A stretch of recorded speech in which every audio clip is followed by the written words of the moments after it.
good evening, everyone. My name is Professor April DeMito, and I am going to be your professor for the next 12 weeks in Nursing 669, Children's Health, Therapeutics, and Management. So welcome all. As you can see, I started in July posting things for the course. Those of you who have had me in previous courses know that I communicate pretty often with students, and I think that it helps, especially in pediatrics. I have lots of resources that I'm going to be giving to you, especially this week, like medications and dosages that you'll see often used in the pediatric population. And I'm sitting here wrapped in a blanket. I live in the northwestern suburbs of Illinois. It is hot outside. It is like almost 100 degrees, and I have my air conditioner on so high that I have to wear a blanket. So that doesn't make much sense, does it? But that's how I like it. So I have to wear the blanket. So let's look and see announcements. I strongly encourage everyone to look at the course content at least daily. It's not that difficult. If you have an iPhone, you can hook Canvas. There's a great Canvas app that you can put on your iPhone so that you can have access. Also, link your email to your phone. And you'll see, because if I make an announcement, it automatically sends stuff out to you. The syllabus is listed here, and the syllabus, you'll find that from course to course, the syllabus or the syllabi are pretty comparable. Let's look at the modules. The modules are going to give you more information. You have the instructor bio here, and in this particular area, you have questions for the instructor. But I really want to discourage you from using this, because the best way to get in touch with me is through email. If you email me, I'll get a notification on my phone that you have asked me a question or whatever, and I'll get back to you right away. The questions for the instructor, if you list something there, it doesn't notify me that you have asked me a question, so I may not discover it for a couple of days, and that's not much help to you. I know I just finished my doctorate program. I walked down the aisle yesterday, or not my graduate, my doctorate. When I had a question, I wanted it answered right away. And I want to be able to provide that to you. Prayer requests go here, but you can also email those to me as well.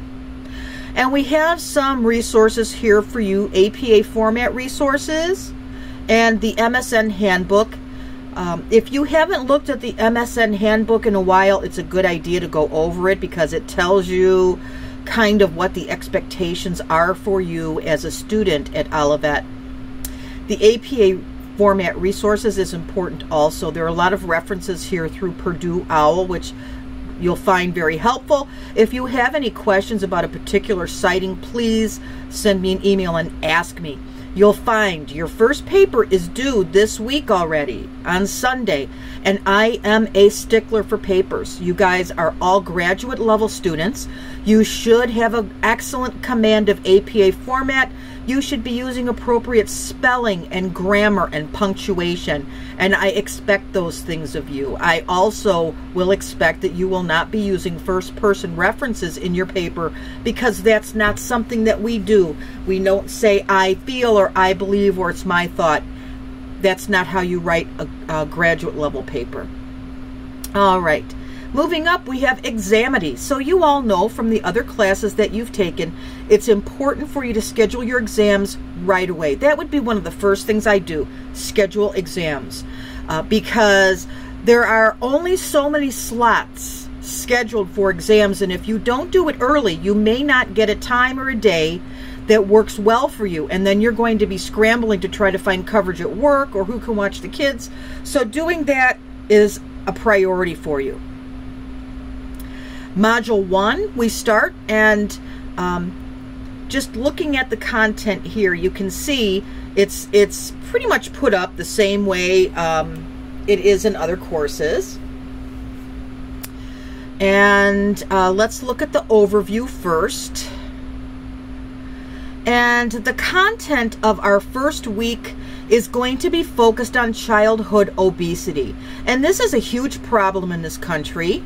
And it is increasing the risk of children actually developing diseases that were formerly only in older populations, like type 2 diabetes, hyperlipidemia, and hypertension. So we really need to get a grip on childhood obesity in the country.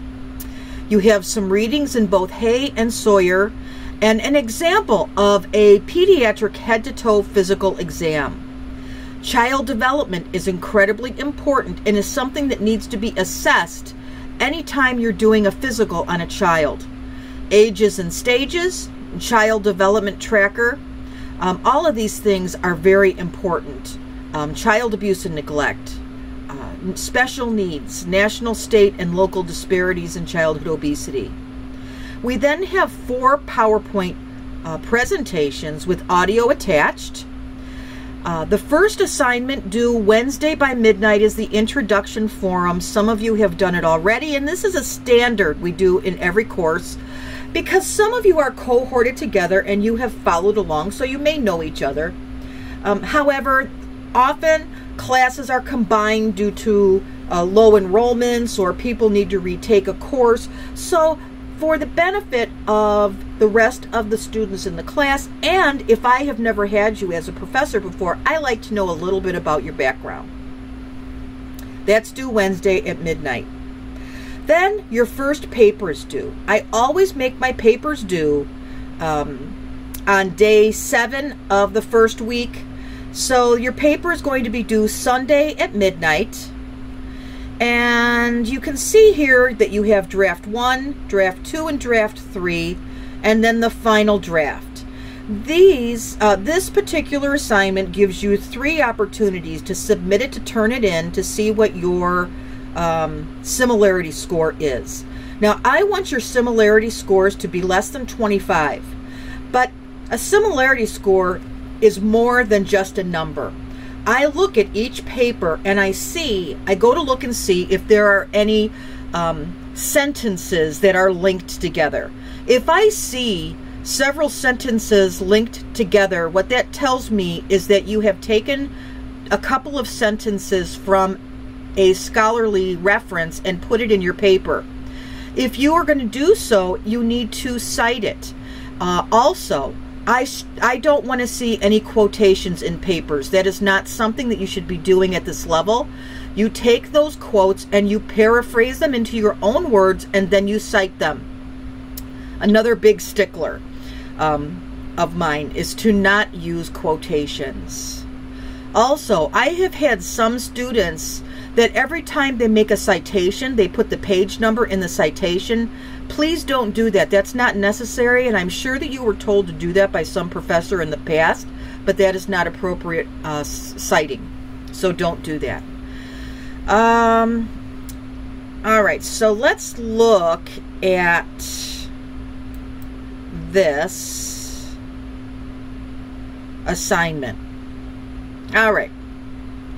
Provide an introduction. The introduction to your paper gives the reader a thumbnail sketch of what your paper is going to be about. It tells the reader what the purpose of your paper is. You never write the word introduction on that page 2. You put the title of your paper, not in bold. The first paragraph is indeed your introduction, but it's known you don't use that as a heading.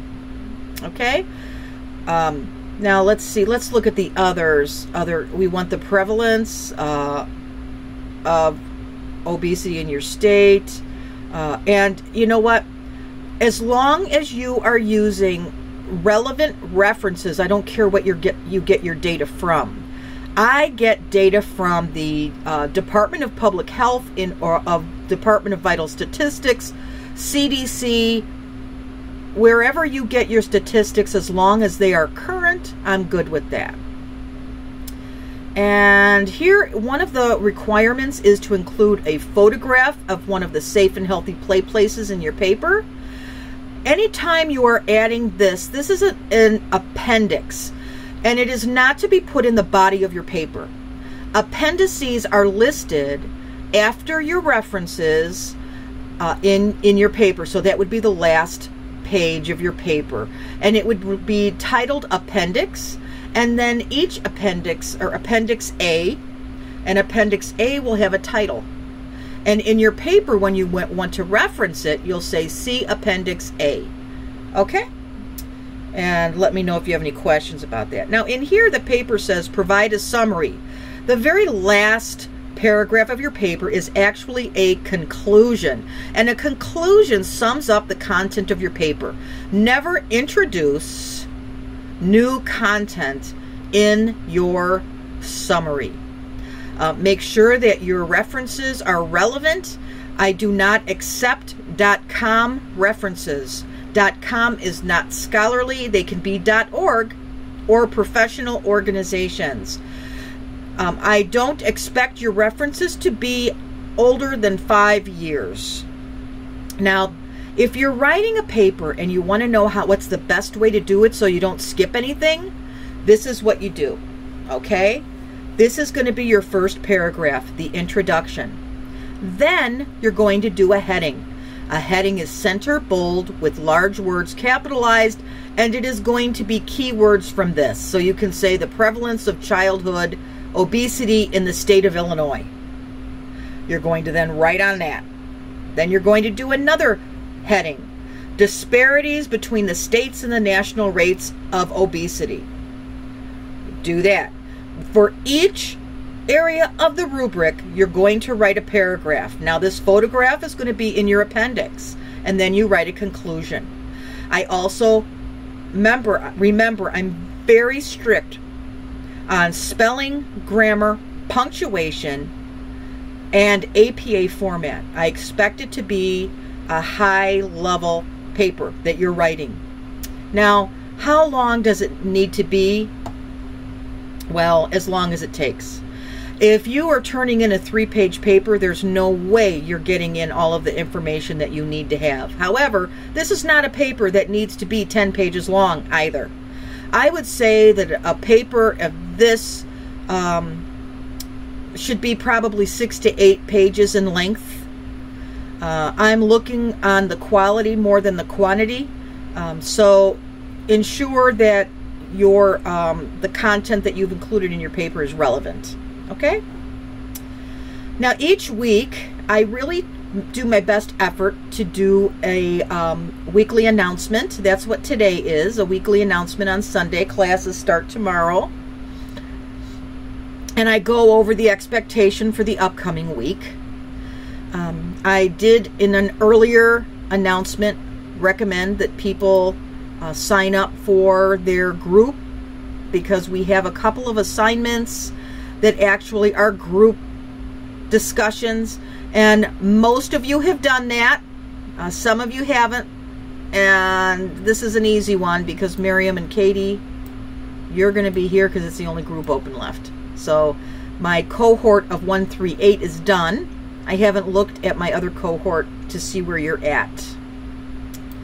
Let's see. I'm gonna look and see where we're at. People. Now see, I had 138 in, I've had them in other courses, so they know how I work. So that's probably why they went in right away and signed up for their groups. And here we've got a lot of people who haven't signed up yet. So cohort 139, you need to get in there. I let you make your own groups. But if you don't do it, then I will have to do it for you. And I would prefer you do it yourself, because many of you have worked with each other throughout from the beginning, and you build relationships, and you have a good structure on how to manage your group work, and I just think it works well that way. So I think that sums up this week. And if you have any questions or concerns, the best way to get in touch with me is to email me. And I look forward to working with you and speaking with you about the pediatric population. Have a good evening.